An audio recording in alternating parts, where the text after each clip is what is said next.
चलो, मैं सेशन को बहुत बड़ा नहीं बनाना चाहूंगा, क्योंकि हम पहले भी कई मोटिवेशनल सेशन करें, एग्जाम के पहले आपको बहुत सारी चीजें बताई, क्या ध्यान रखना है, कैसे पढ़ाई करना है, किन चीजों का ध्यान देना है, क्या गलतियां नहीं करना है, क्या पढ़ के जाना है, किस तरीके से पढ़ना है, एलआरपी का नियम बताया आपको, है ना।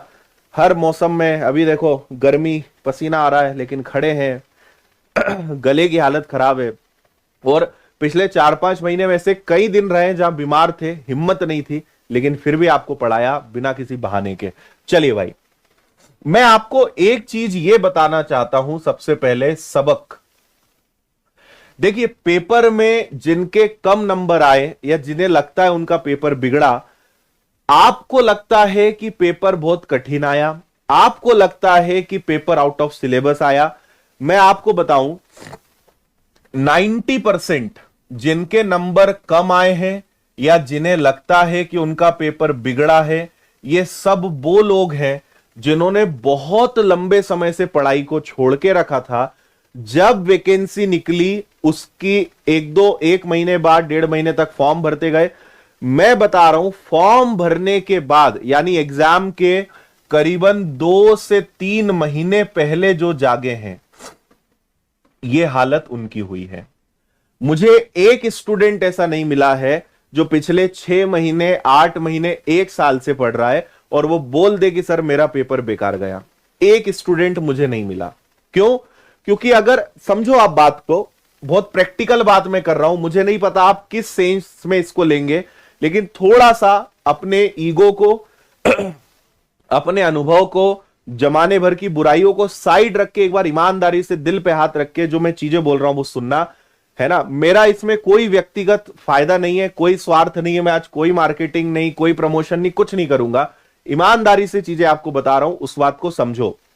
और मूल मंत्र बता रहा हूं मैं आपको सिलेक्शन का, कि गवर्नमेंट जॉब कैसे लगती है ना। पिछले 3 महीने, 4 महीने, 5 महीने में हमने कसर नहीं करी है, जितना हो सकता था उतना करा है।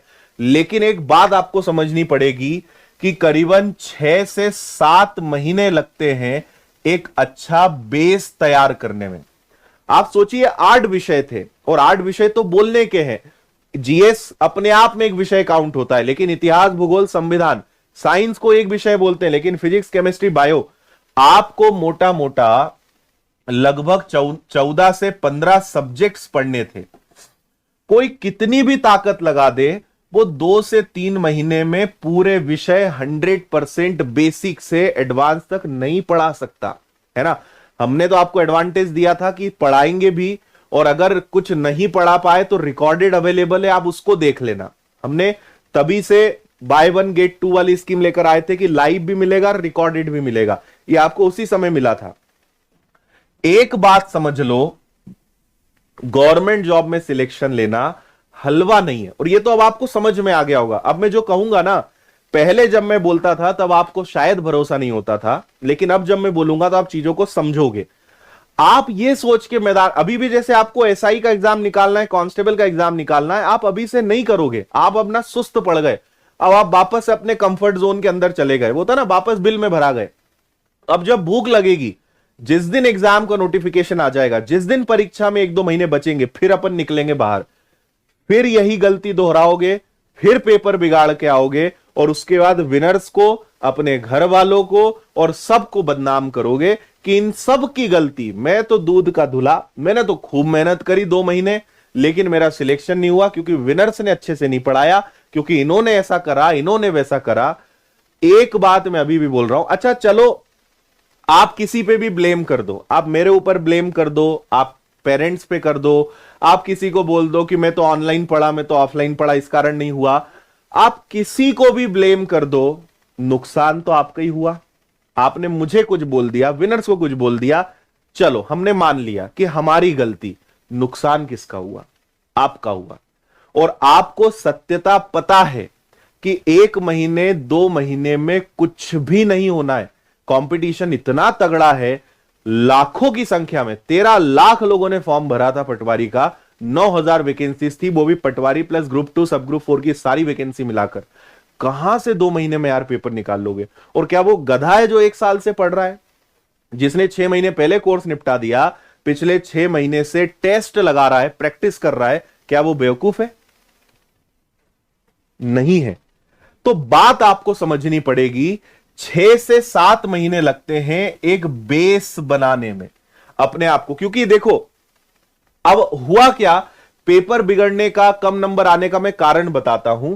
आपने एंड टाइम पे पढ़ाई शुरू करी, आखिरी आखिरी में पढ़ाई चालू करी, और आप केवल इन 2-3 महीने में सिर्फ सिलेबस ही कंप्लीट कर पाए, सिर्फ आप सारे चैप्टर्स पढ़ पाए, आप उनकी गहराई में नहीं जा सके। और सबसे ज्यादा जरूरी, जो आपको प्रैक्टिस करनी थी, आपको रिवीजन करने का टाइम तक नहीं मिला, है ना। आप सिर्फ सिलेबस ही कंप्लीट करते रह गए और पेपर आ गया।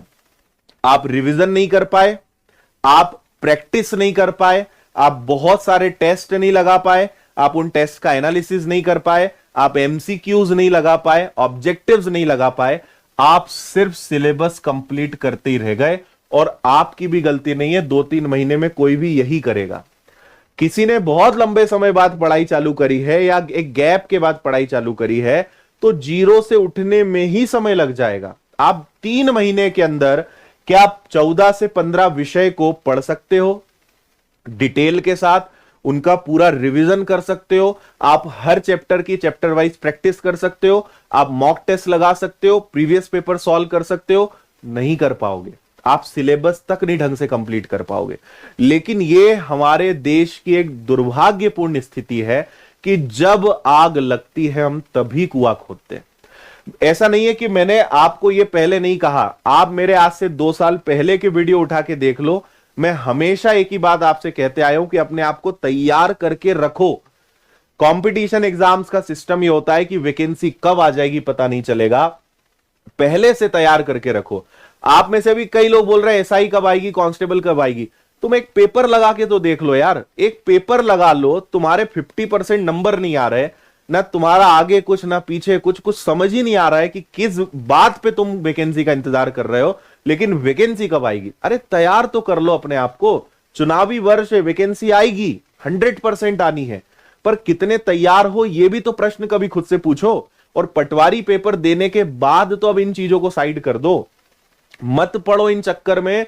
2-3 महीने में या 1-2 महीने में कुछ नहीं हो पाएगा, ठीक है। अब लोग पेपर से निकलने के बाद क्या बोलते थे, आउट ऑफ सिलेबस आ रहा है, प्रश्न बहुत कठिन आ रहा है। अग्री, मैं ये बात का समर्थन करता हूं कि प्रश्न कठिन आ रहे थे, लेकिन आपको यह बात समझनी पड़ेगी कि 180 प्रश्न इजी टू मॉडरेट आ रहे थे और मात्र 20 प्रश्न जो हैं वो टफ आ रहे थे। यह बात आपको माननी ही पड़ेगी, है ना। 180 के आसपास प्रश्न वो थे जो इन दी सिलेबस थे, जो आपने पढ़ा उसके इर्द गिर्द थे, लेकिन 20 प्रश्न कठिन थे। लेकिन बाहर आके हो हल्ला किसका होता है, पब्लिसिटी किसकी होती, इनकी, है ना। अब जब तुमने पढ़ा ही 2-3 महीने, तुमने कई सारे चैप्टर्स ही नहीं पढ़े, ज्यादा डीप में नहीं पढ़ पाए, और अगर कोई प्रश्न इजी होते हुए भी अगर आपने नहीं पढ़ा है तो आप क्या बोलोगे, पता नहीं कहां कहां से प्रश्न पूछ लिया, पता नहीं आउट ऑफ सिलेबस कैसे आ रहा है, पता नहीं कितना कठिन आ रहा है। अरे पढ़ा ही नहीं है तो काहे का कठिन, काहे का सरल। समझ में आ रही है बात। इसीलिए मेरी एक बहुत ऑनेस्ट एडवाइस है आप सबको, आगे के अगर एग्जाम्स में, क्योंकि देखो मैं फिर बोल रहा हूं, आप किसी पर भी ब्लेम कर दो, इसके कारण मेरा पेपर बिगड़ा, सच्चाई आपको भी पता है। इस बात को एक्सेप्ट करना पड़ेगा कि हमने आग लगने पर ही कुआं खोदा है। पहले से जाग जाते आपका पेपर नहीं बिगड़ता। लेकिन आप भी मजबूत ठहरे, आप भी पक्के चैलेंजिंग वाले ठहरे, तो इस बात को समझ लो, पहले से तैयारी कर लो। आगे आपको जहां से अच्छा लगे आप पढ़िए, मुझे कोई तकलीफ नहीं है। आपके लिए और हमारे लिए इंपॉर्टेंट क्या है कि आपका सिलेक्शन होना चाहिए। एक बार 4 से 6 महीने की एक डेडिकेटेड पढ़ाई कर लो, अपने बेस को मजबूत कर लो, अपने आप को स्ट्रांग कर लो, और उसके बाद आप पेपर में जाना, आपको पता चलेगा कि सिलेक्शन कैसे होता है। मेहनत तो करो आप एक बार। आपको केवल शॉर्टकट्स चाहिए, आपको केवल आईएमपी चाहिए, ठीक है। देखो एक बच्चा बोल रहा है मुझे 5 साल हो गए लेकिन मेरा पेपर बिगड़ा। शर्म आनी चाहिए भाई, 5 साल से तरीका, 5 साल से पढ़ के पेपर बिगाड़ दिया है, तो फिर आपके तरीके में ही 100% गलती है ना। 5 साल में लोग क्या क्या नहीं कर डालते हैं। तरीका बदलना पड़ेगा, है ना। अगर आपका पेपर बिगड़ा है, लंबा समय हो गया है, उसके बाद आप ढंग से परफॉर्म नहीं कर पाए, तरीके में कहीं गलती है, उस तरीके को सुधारना पड़ेगा। ठीक है, आपने कोई महान कार्य नहीं करा है 5 साल पढ़ के, ये भी ध्यान रखना। और 5 साल, अब वो उसकी ज्यादा गहराई में नहीं जाते, नहीं तो सब पता चल जाएगा तुमने 5 साल क्या पढ़ा है, कैसे पढ़ा है ना। 1 घंटे पढ़े, 4 घंटे मोबाइल चलाए, 2 घंटे सोए, फिर उठ गए और बोले 10 घंटे पढ़ा है और सर 5 साल से मैं पढ़ रहा हूं, तब तुम रहने दो तुम्हारी पढ़ाई। ठीक है, चलो। तो आपको एक बात जो मैं यहां समझाना चाह रहा हूं, शायद आप समझ पाए होंगे। आगे अगर आप अपने, और एक चीज आपको और मैं बता दूं कि ये जो अभी आने वाली जो भर्तियां हैं, इसके बाद की भर्तियां बहुत डिफिकल्ट होगी। इसके बाद की परीक्षाएं कब आएंगी पता नहीं, इसलिए रिस्क मत लीजिए। जैसे पटवारी इतनी भर्ती आई, अगली बार कब आएगी किसी को नहीं पता। रिस्क नहीं लेना है, मजबूत करना है अपने आप को। लिटरली चीजें लगभग 20 क्वेश्चंस, या हम बोल सकते हैं 10 से 15% प्रश्न कठिन थे, लेकिन बची हुई चीजें सिलेबस का हिस्सा थी। ये आपको समझना पड़ेगा, अपने आप को मजबूत करना पड़ेगा। आंख बंद करने से अंधेरा नहीं हो जाता है। आप किसी को कुछ भी कहें, सच्चाई आपको बहुत अच्छे से पता है ना। जो चीजें मैंने कही, LRP, लर्निंग, रिवीजन और प्रैक्टिस, इन तीनों चीजों का कॉम्बिनेशन बनाना पड़ेगा। अधिकतर लोग पढ़ते ही रह गए, रिवीजन ही नहीं कर पाए, प्रैक्टिस ही नहीं कर पाए, क्योंकि समय बहुत कम था। 2 से 3 महीने में आप वास्तव में नहीं कर पाएंगे, चाहे आप 15 घंटे पढ़ लें, नहीं हो पाएगा। चीजें ही इतनी सारी है। तो इसको समझें कि हम पहले से प्रिपेयर रहें। SI कांस्टेबल है, अभी जुलाई अगस्त में इनके एग्जाम्स होने के बहुत हद तक चांसेस हैं। समय वैसे भी कम है, अप्रैल चल रहा है, मई जून जुलाई अगस्त 3 से 4 महीने हैं, बहुत डिफिकल्ट है। अगर आपका भी बेस कमजोर है, बेस आपका भी शेक कर रहा है, तो आपको बहुत ज्यादा जरूरत है अपने आप को मजबूत करने की। तो पेपर कैसा भी गया हो, लग जाइए आने वाली परीक्षाओं के लिए। गलतियों से सीखिए, क्या गलती करी, कैसे हुआ, उनको समझें, और एक नई ऊर्जा के साथ, नए एनर्जी के साथ, नई ताकत के साथ कल से ही लगिए। इंतजार नहीं करना है।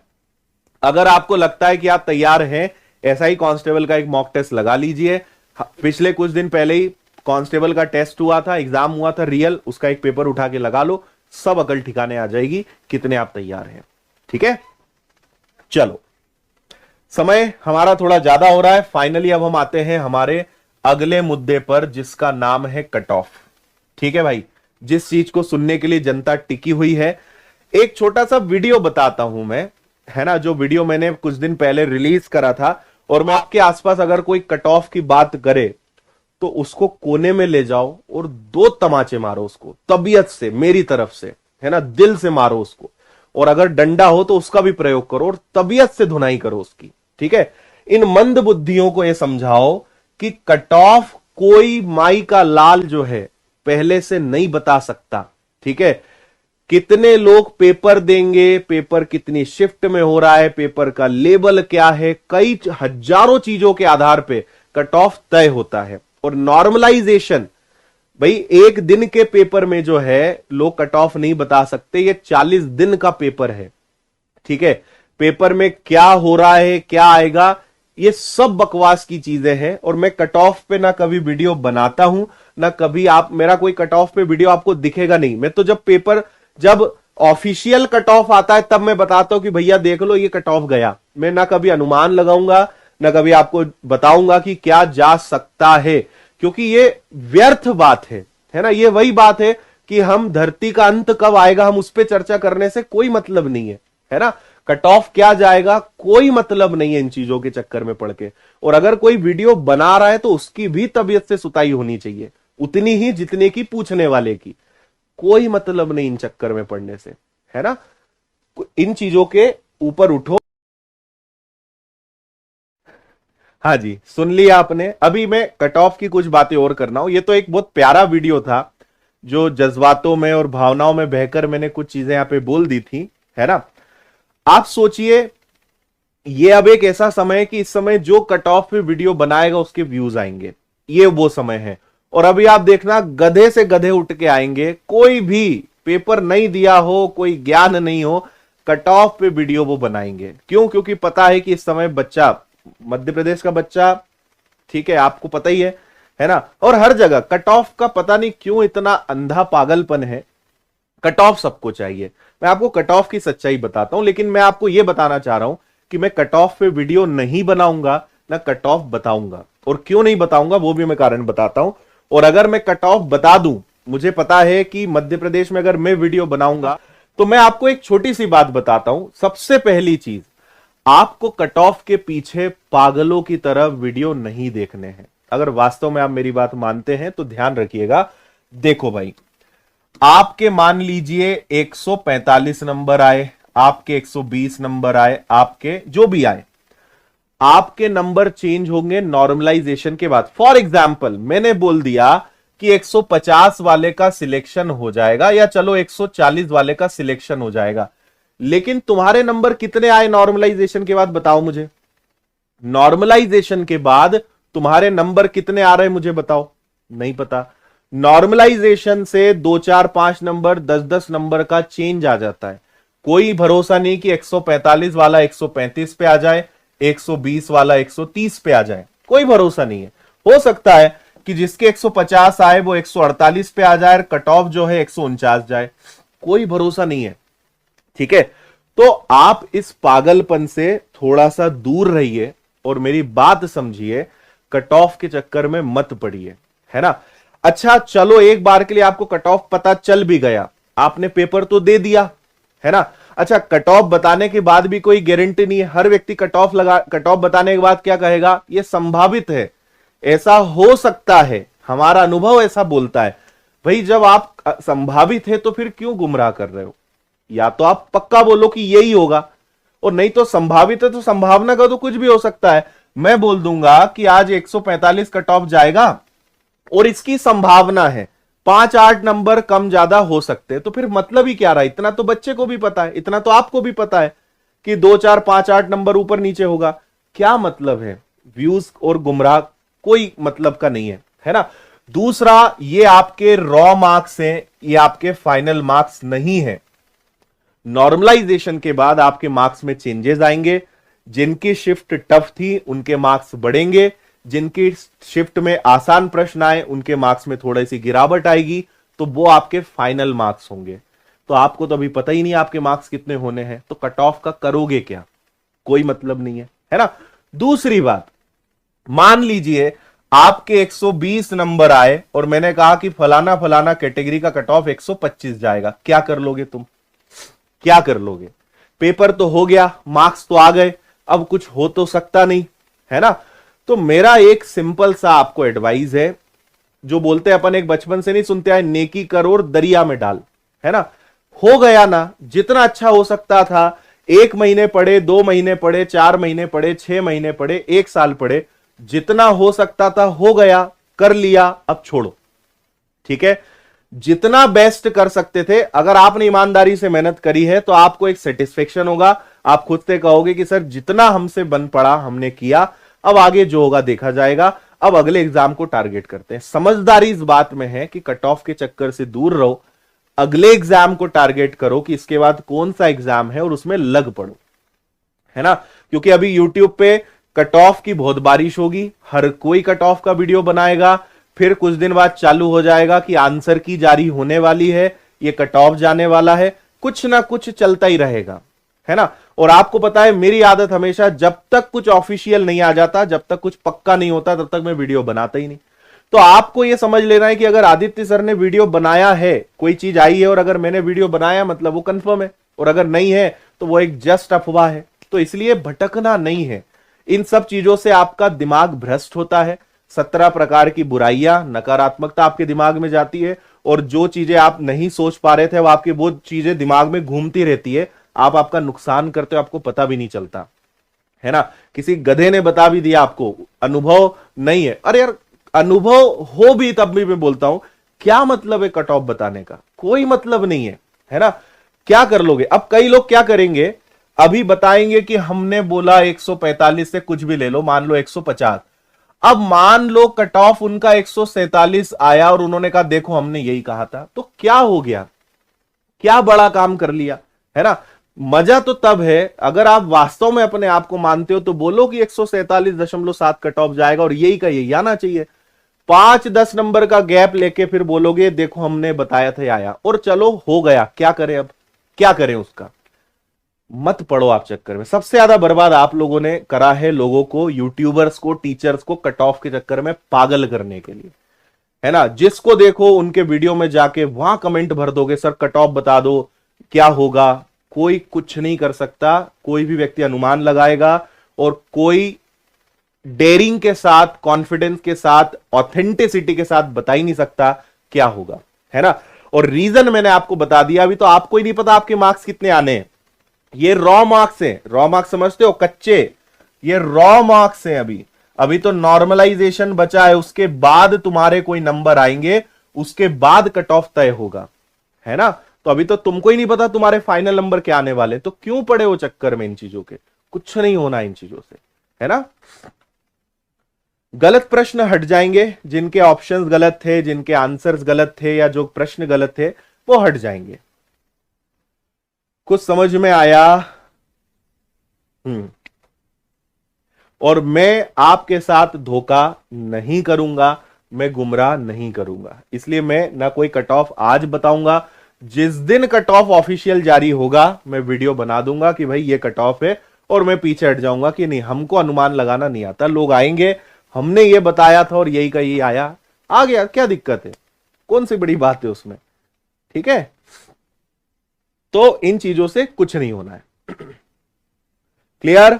तो मेरी शुभकामनाएं आप सभी के साथ है आने वाले एग्जाम्स के लिए। जितनी मेहनत आपके साथ हमने पिछले 5-6 महीनों में करी और 3-4 सालों से करते आ रहे, उससे और ज्यादा मेहनत हम आने वाले समय में करेंगे, और नए नए आइडियाज, नई नई क्लासेस, नए नए कंसेप्ट के साथ आएंगे। अभी हमें वन रक्षक, जेल प्रहरी, वर्ग 2 के विद्यार्थियों को अब साथ देना है, उनके लिए क्लासेस चल रही है। पीएससी और इन सब के लिए बिगुल सीरीज कुछ की आ चुकी, कुछ की आने वाली है। तो अब फिर वापस से टीम रिचार्ज होगी 1-2 दिनों में, और फिर आपके जो आने वाले एग्जाम्स हैं उनके लिए पूरी शिद्दत के साथ आपके एग्जाम तक काम करेंगे, आपका पूरा साथ देंगे, और आपकी सफलता तक, है ना, मेहनत करेंगे। सीधा सा हमारा फंडा है, अगर आप हमारे साथ मेहनत कर सकते हैं तो स्वागत है आपका। आप अगर शॉर्टकट की तलाश में हैं, आप चाहते हो कोई आईएमपी बता दे, आप चाहते हो कोई मेहनत ना करे बिना सिलेक्शन दिला दे, विनर्स में ये नहीं हो सकता, मेहनत करनी पड़ेगी, ये बात एकदम सत्य है, ठीक है।